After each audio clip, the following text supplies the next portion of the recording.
What's up? This is Jim. Welcome back to J Street Moto. Welcome to the channel if it's your first time. Like, subscribe, click the notification bell. On this map, each one of these strings represents one epic journey after another. Journeys that were full of a lifetime of stories in each one. And the other thing they had in common is every single one of these journeys had some kind of adversity associated with it.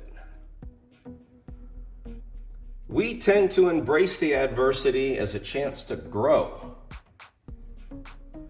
Stick around and I'm going to tell you about the adversity from each one of these trips.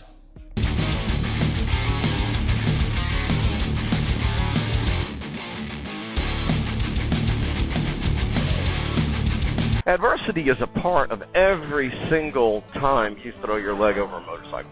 It happens in varying degrees, though. It doesn't really impact you that much when you're close to home, when you're close to things that are familiar, right?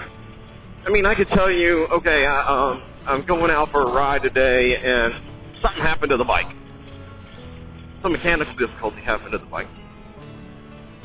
I'm close enough to home that I can get the bike home. So it's not that big a deal, right? That same situation happens when you're 1,000 miles away from home, maybe 200 miles away from anything.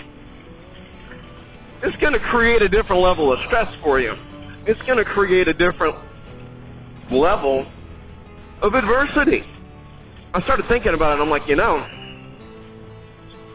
we've taken these trips, and I mean, each trip is just full of tons of freaking stories. But also on each trip, there's been at least one thing that's happened that's made, it's put us in a position where we're like, holy fuck, what are we gonna do? So imagine you're 5 days into a 15-day trip. You're seeing some amazing scenery, you're doing some wonderful riding, you're making great freaking time, and all of a sudden, one of your motorcycles just dies. And what I mean by dies is about 5 days into our first California trip, David's motorcycle blew up. His engine did, at least. He lost his rear cylinder. Catastrophic failure. Resulted in us having to buy a new bike while we were on, or him buying a new bike while we were on the road. That's a pretty significant amount of adversity. That would have been a pretty significant amount of adversity even if we were local. We're sitting on the side of the road, the motorcycle's blown up, and David looks at me and he goes, look at that sunset. Look at how, look at where we're at and what we are doing. I mean, if the bike hadn't died, basically David's message to me was, if this hadn't happened, we wouldn't be seeing the sunset right now. Not from this perspective. So talk about a glass half full, an optimist. Man, I mean, that's just the right attitude to have when you're trying to deal with adversity. I myself embrace adversity. And the reason I do that is because I believe the things that really push us and challenge us are the only times that we really truly learn about ourselves and grow. Our second trip was Key West, which is 1,000 miles for us. Juan and Desi went with us on that trip. We get up day 2. I'm going to lead. So we're on this back road going through the middle of freaking Florida, just flat and straight, as far as the eye can see. We came upon a carcass that was in the road, and there were a bunch of buzzards on it, and they all didn't take off. I thought they were. I thought they were going to get off the carcass, and they all didn't. I had my cruise control set. I was running about 80. At the time, I did not have the fairing on the bike. About the time I realized that, well, I'm probably going to get hit.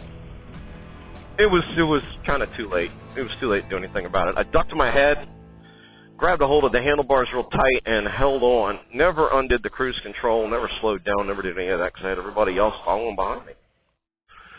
Buzzard flew up, took off right when I got right on top of him. He took off, hit right here kind of on the handlebar, and then busted me right in the chest and landed in my lap. And when I say hit me in the chest, doing 80 miles an hour, guys, and this is a freaking full-grown Buzzard. Hit me in the chest, I flicked him down onto the road, kept riding. Next time I saw someplace for us to pull over, we pulled over. Talk about an ass pucker, guys. I'm not kidding you. I honestly thought that was one of those moments where it's like, am I still up? That was Florida. Next trip we took was to Sturgis. Biggest challenge we had going to Sturgis and really coming back from it was weather, wind and weather. Wind going out there for sure.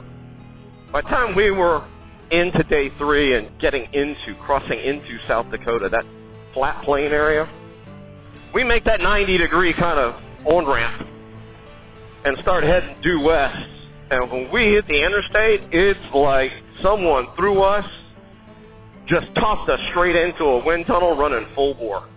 That just kind of beat, and at that time I still didn't have the variant. So for me, the adversity that happened on that trip and the reason wind was such a big freaking deal on that trip for me, it's exhausting fighting the wind. It was a hot wind, and I'm fighting it because I got nothing blocking it off of me. And I'm sitting there feeling bad because I'm having to tell the guys, look, man, can we run a little slower? Because if we run at the speeds you want to run, I'm not going to be able to do 2 hours at a clip. We're going to have to stop like every hour and 10 minutes because, at that point, that muscle I told you that bothers me, it was killing me. And just the stress of not being able to relax on the bike because you're freaking having to hold on to the damn thing. Our iron butt ride was the next thing that we did. And we did the simplest of the iron butts, I'll call it that, the 1,000 miles in 24 hours. We did that. And, that in and of itself is a challenge. But it's a challenge from a mental standpoint. You're like, man, am I going to do this? Blah, blah, blah, blah, blah. I don't even know that I would say that on that trip we actually faced any real adversity. Probably the biggest adversity we faced on that trip, if I was to ask Juan and David what was the hardest part of the iron butt, they would tell you riding through Atlanta. And it wasn't just because of the traffic, because there was shitty traffic when we were going through there. Freaking road conditions around Atlanta. There were potholes that would swallow damn tractor trailers. And we're trying to dodge those in heavy traffic when you're doing like 5-10 miles an hour and you don't see anything until it's right on top of you. California, too. This is a big one. California trip number 2. We had one day where we were going from Bozeman, Montana, over to Bismarck. That's where we were going. Pretty simple 600-mile day that was heading due east. At least that's what we thought when we left that morning. We got into some bad weather on that trip. And I'm talking the kind of weather that when you actually survive it, you finish the day, you kind of look around at you and who else is riding with you and go, we're lucky that, let's say a prayer and thank, whatever creator you believe in, that we survived that day. It was that bad. We were dealing with gusts up to 65 miles an hour, sustained wind at 45, and it was a crosswind. So the wind was blowing west to east, and we were also dealing with some very heavy thunderstorms. So we had to reroute to go around a really heavy thunderstorm. That rerouting meant we were going to spend about 100 miles heading south. So now that really strong wind that really hadn't been screwing with us, you're having to have the bike leaned over just to go straight. And we did that for 5.5 hours straight. Between the going down, going over, and then going back up to get back where we needed to be and then continue west.